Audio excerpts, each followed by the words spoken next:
Well, hello there. Welcome to part two of networking in an event driven town. This is actually a workshop that I do in person before all the social distancing happened of 2020. And it usually took about an hour, depending on audience participation. And so I've done a first video which talked about identifying referral sources and centers of influence. And, in that we talked about a person's mission, and I had discussed where my mission was to transform lives with the power of connections. And we talked about finding target markets and identifying referral sources and centers of influence. And I used the example of a realtor. And so today, what I want to talk about is networking organizations and the different commandments. And what I don't want you to do is mistake attending events for involvement. Just because we're seen at every event around town does not mean that we know how to network or even where to network. I hear a lot of people say, there are so many events happening, I don't even know where to begin. And that is even happening more now that we are in this lockdown with COVID-19. And there's a lot of Zoom events happening and a lot of online events happening and Facebook Lives, and there's all kinds of Facebook groups and LinkedIn groups. And where in the world do you go? And it can be really, really overwhelming. So, what I want to do in this part two is just help you identify what types of organizations are out there. Who are you getting business from? Who are you referring business to? How do you identify who is serving those particular clients and colleagues in terms of events? There's all kinds of associations and organizations that are geared towards helping you connect with your target markets, your centers of influence, referral partners, etc. And then once you've identified those organizations, how do you treat those? There are certain commandments that you have to follow. There's certain rules that you have to follow, so to speak, in order to be really successful in those particular settings. So, what I want to talk about is when it comes to referral organizations or networking organizations, um, I work with a company called the Referrals Group, and we suggest uh, that you get in 3 to 5 different ones. And you got to identify which ones those are going to be. So, in order to do that, who are they? What is their purpose? What is their mission? And once you've identified those 3 to 5, then be all in. Don't be halfway, because if you're halfway, that means you're not fully committed. And it's really, really hard to be a part of something where you're just halfway committed. It just doesn't work. So let's go ahead and look at the different organization types. Okay, and there's several different ones. So the first one is exclusive. They are invitation only referral groups. And so, for example, it's going to be the referrals group, which I'm a part of. There's also one of the oldest, actually, the first referral group ever in the history of the US that I can find was back in 1978, a group called LATIP. And they are the ones that set the standard for all of us to follow. Then in 1985, BNI hit the scene, which stands for Business Networking International. They are the largest organization in the world. I was actually with them for 10 years and got stellar networking training from them. They have some of the best training in the industry. And then you have other things like Power Core, Tips Club, Master Networks, us, of course, the referrals group. So what I would encourage you to do when it comes to these exclusive invitation only referral groups is really consider who they are, what their focus is, what their fees are. All of them will be charging some sort of a fee. You're probably going to pay an annual fee, because here's the thing: when you go into open settings, you're one of 10 or more in your industry. These exclusive invitation only groups allow you to be the only person in your industry represented. And then you have a group of people where they're the only person represented in their industry. So it kind of locks out your competition in that particular setting. It allows you to talk about your business and some challenges, and you kind of feel safe in that environment. It should allow some sort of a mastermind time, an education time, really learning about each other's business, and allow you to pass referrals in a setting that you can trust these referral partners with. It's one of the best ways to grow your business very, very quickly. So, and then depending on which organization you're in, you may already have grown your business, but now you need a group of people that you can really just hunker down and go to the next level of your business. The next group are your civic groups or philanthropic. So these are going to be like Kiwanis, Rotary, Urban League, Junior League, the PTA, the NRA, and the list goes on. You can just Google civic groups and you'll find tons of them that will fit your interests. The next one are masterminds. Now, these masterminds range anywhere from small, maybe women's only mastermind groups that are free of charge once a month for a couple hours, all the way to the large mastermind groups with like Dean Graziosi and Matt Larson. They're real estate moguls. They're going to charge you $100,000 a year to be in their group. Okay. Then you got like high performance, like Brendan Burchard. He's recognized by Forbes and Oprah. You've got Genius Network with Joe Polish. He's a marketing guru. Russell Brunson, known for ClickFunnels. He has got an inner circle. And so people are in those types of groups can drop tens of thousands of dollars to be inside these masterminds. But they grow their business. So if you don't have tens of thousands of dollars to drop, you might want to consider an invitation only group where the fees are pretty nominal compared to that. We're talking anywhere from, $500 to $700 a year. So that's much more manageable. Then you get into your nonprofits and charities, and that's going to be like your chambers of commerce, charities like the Red Cross. Chambers of commerce are always good to be involved in. You do want to be a part of that because that allows you to build your brand. It lets you get involved in your community. People start recognizing you and your name. Of course, remember you're going to be one of 100 real estate agents that are probably members or 100 CPAs. So it's not about having any exclusive relationships. It's more of a broad relationship there. In terms of your free networking groups, these are going to be various groups that probably you were invited to come to the hotel lobbies to do these networking events. Restaurants host these all the time. Of course, now we've moved into, there's lots of Zoom parties going on and Facebook group, live parties and all that. Skype has got some options. So these are groups where you don't have to pay anything usually to get in, maybe a little cover charge, maybe pay for food, something like that. But again, you're not limited to one person per profession. You could be one of 5 in the room, so keep that in mind. And then, of course, you have your social groups, and that's going to be anything from photography, bike riding, rowing, canoeing, hiking. What's your thing? What do you enjoy doing? Go hang out. Go find a group and hang out and get to know people. We've got an insurance agent in one of our referral groups that gets about 15 to 20% of his business. He does tailgate parties and he invites 70 to 80 people. They all look forward to it, and 15 to 20% of his business comes from that. So what could you do to create a group around your normal interests?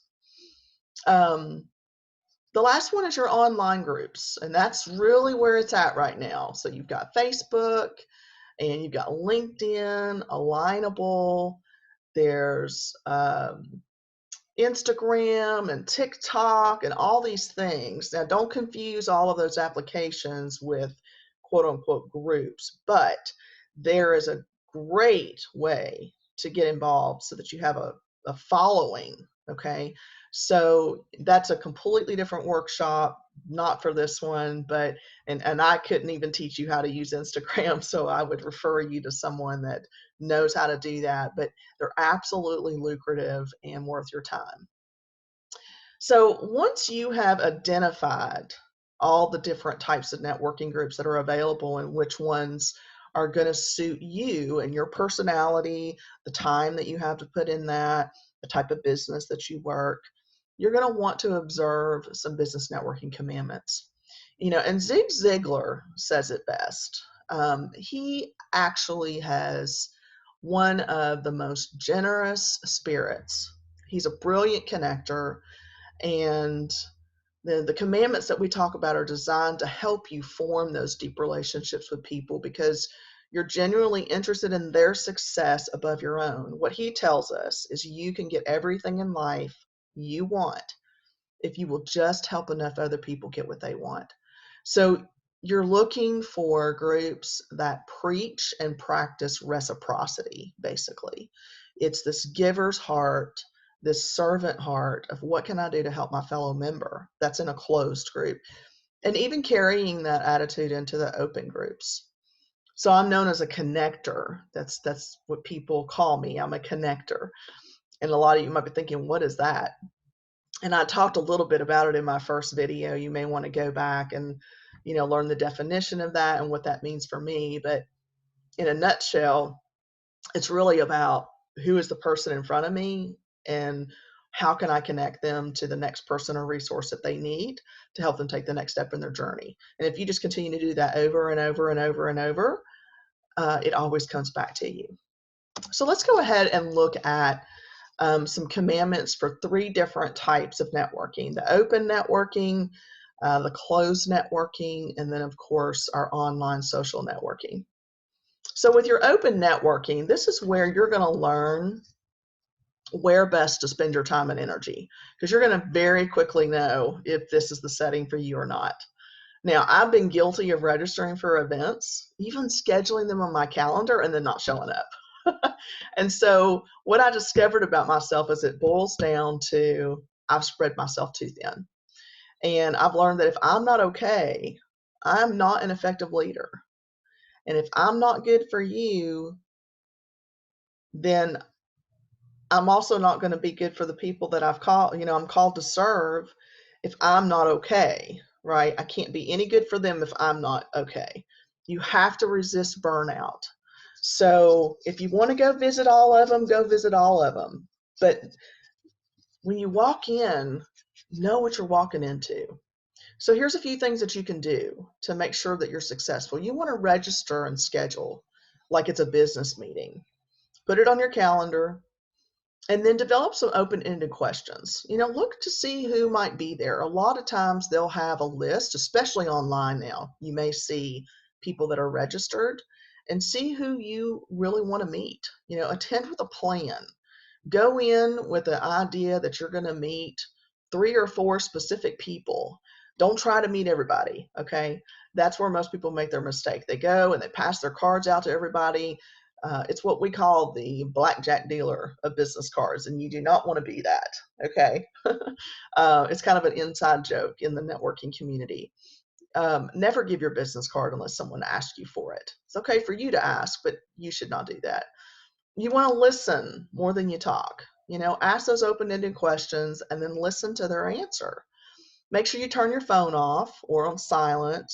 And then if you go with someone, split up and mingle. You don't want to pair off and, go sit on the couch with your glass of wine and just talk to your friend. That defeats the whole purpose of networking. You want to sit with strangers and get to know them. And then don't sign people up for your newsletter. That's one of my cardinal sins is if I wanted to be on your list, I would ask to be on your list. If I hand you my business card, I'm giving you permission to contact me, not put me on a drip email campaign. So do not do that. And then don't assume a referral. You know, just because you met a couple people at a networking event does not mean that you have gained their trust or that you even know them. And so you should never assume a referral. When it comes to the closed networking, what you need to remember here is these referral groups are not leads groups. Okay, there's a difference.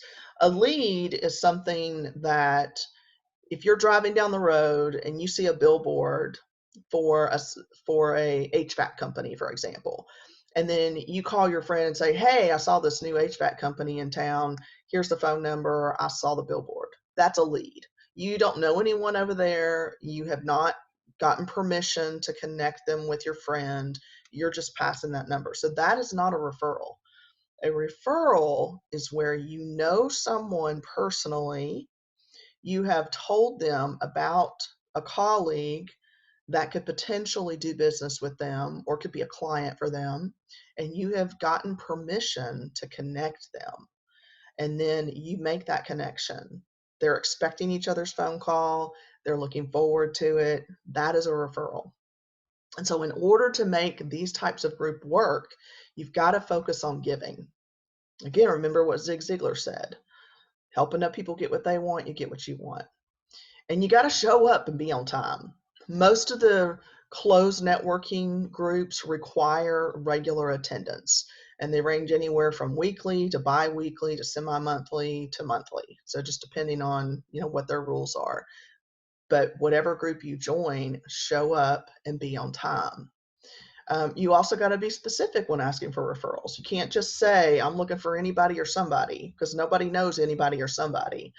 But they do know specifics. And, telling stories is really a great way to get referrals. And the story should include what the challenge was and how you met that challenge. So, and that allows people to start thinking through, who do I know that fits this scenario?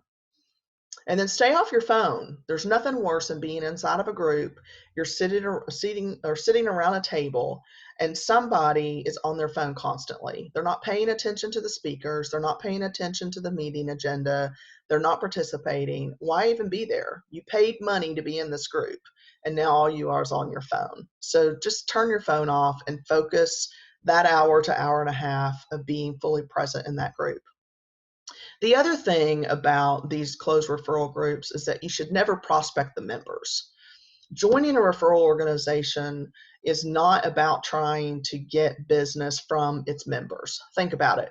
Most of the members that come into a group together, they already have established relationships. For example, I've been with my insurance agent for the last 10 years. Just because I go join another referral group does not mean that I'm going to stop my business with my current agent and give all my business to the insurance agent that's in that group.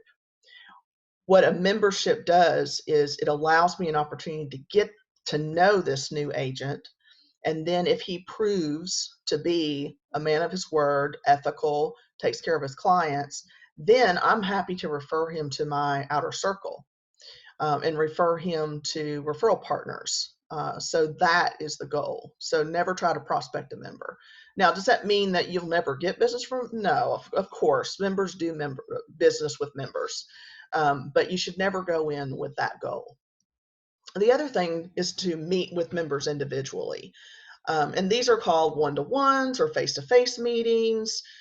Various groups call them different things, but essentially it's a dedicated hour where you're sitting with a member and you're really getting to know each other's business, and you're getting to know who they are and who their ideal clients are, who their ideal referral partners are. It's an opportunity to delve deeper than what you do inside of the actual meeting itself. And then the other thing is to give quality referrals. Again, go back to my definition of lead versus referral. I would take this a step further. I would look for organizations that don't have referral quotas. Referral quotas tend to water down the quality of referrals. I would look for organizations that focus on referral benchmarks, like what percentage of referrals should be closing. And those just do much better, in my opinion. Um, find organizations that are not numbers focused, but quality focused. And that goes for members too. Some organizations want to have lots of members, and I mean, that's great, but what's the quality? Okay. So be quality focused, not numbers focused. And the last thing to do with a closed networking group is to follow up. I know you've heard the fortunes and the follow up, and it's true. If you don't follow up with a referral, then why even have the referral? So, follow up is key. The last set of commandments is for your online social interactions that you're doing. So, be authentic, show up as your real self. It's interesting. We are a group that meets in person. And since this COVID-19 hit in 2020 and the social distancing rules came into effect, we can't meet in person anymore. So we've taken all of our groups online. And it's been very interesting because people are going to show up in their ball caps. You'll see a cat run across the room. You'll see a kid come over and sit in his parent's lap. Um, and you know what? We've said do it.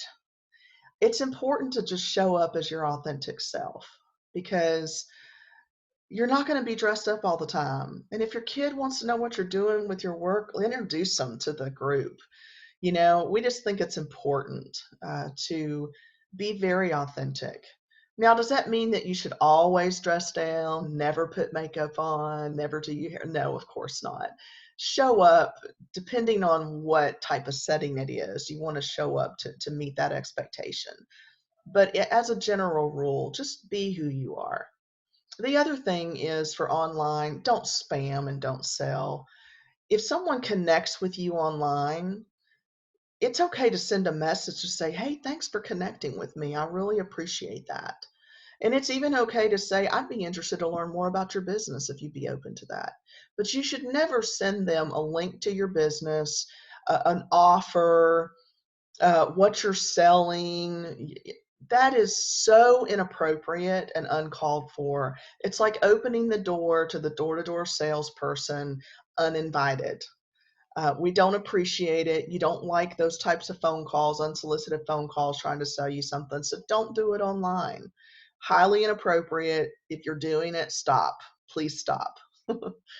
Then limit your business promotion on your personal pages, especially Facebook. Facebook, of course, has algorithms. So you should really be focusing on just letting people know who you are. And you want to share a lot of personal stuff, and then you can throw a business post in there once in a while. But save your business promotions for your business page. And if you don't have a business page, you want to create one. Same thing with your Instagram accounts, same thing with YouTube. You know, do some research on that and find out what the experts say about posting and engaging people with business conversations online. The other thing too is to share information. So LinkedIn is a perfect place to share information. It's an opportunity to share your expertise and what you know. Write articles, find things that are interesting, and share things that are funny. People need comedy in their life. So it's all about just being open to sharing the knowledge that you have and promoting other people. Things like that. The other thing too is connection does not equal pitch. Again, it's kind of like the don't spam, don't sell. Just because someone connected with you online does not give you the right to pitch them. That's not fair, and don't be surprised if they unfriend you and block you if you do that. Paying attention to the chatter. So what that means is take some time, figure out when is everyone mostly online, and you can run your analytics, especially inside your Facebook. You can see, and I think Instagram, it'll show you the peak times that people are online. Go in and start talking. Get in some of these groups. Interact with people. Not every single comment, then you're going to be known as a troll. But find some, interesting conversations and be willing to share a little bit and comment with people. Think of it as if you're sitting in a coffee shop with a group of friends and you're having conversation. Okay? Find that online and contribute to it. Then don't feel obligated just because someone, maybe you did have a business conversation and they told you that they were going to do a special workshop and they'd love for you to attend. Thank you. I appreciate that, but you're not obligated. Okay. If we were to respond to every invitation that we get, we would never, ever do anything outside of stay online. So do not feel obligated. The last thing is be approachable. Okay. If you're approachable, that means you're open to conversations. Don't shut people down. Now you want to be smart about it. You know, make sure that when you're getting these friend connections that they've been on Facebook a while, they don't have a bunch of pictures of just them on there or that looks fishy. You can usually tell um, who's legit and who's not. And if someone messages you and begins asking you for money or to meet you somewhere for a date and all, just shut it down immediately. This is business, and so you absolutely can feel like you can shut all that down. Um, so, last, if you'd like a full list of commandments, these are just kind of the highlights. You can visit my blog at gingerterrell.com, and you can see there at the bottom of the screen that website. You can select the business category, and then you'll see an article about it with a link to all 59 commandments. And then this is my contact information. Should you have any questions about how to network, how to identify organizations, how to choose some of that stuff, I'm more than happy to schedule some time with you um, and have a conversation, outside of this. So I hope that this has been helpful, and stay tuned for webinar 3 of 4. And I hope that you have a great day. Again, thank you for your time.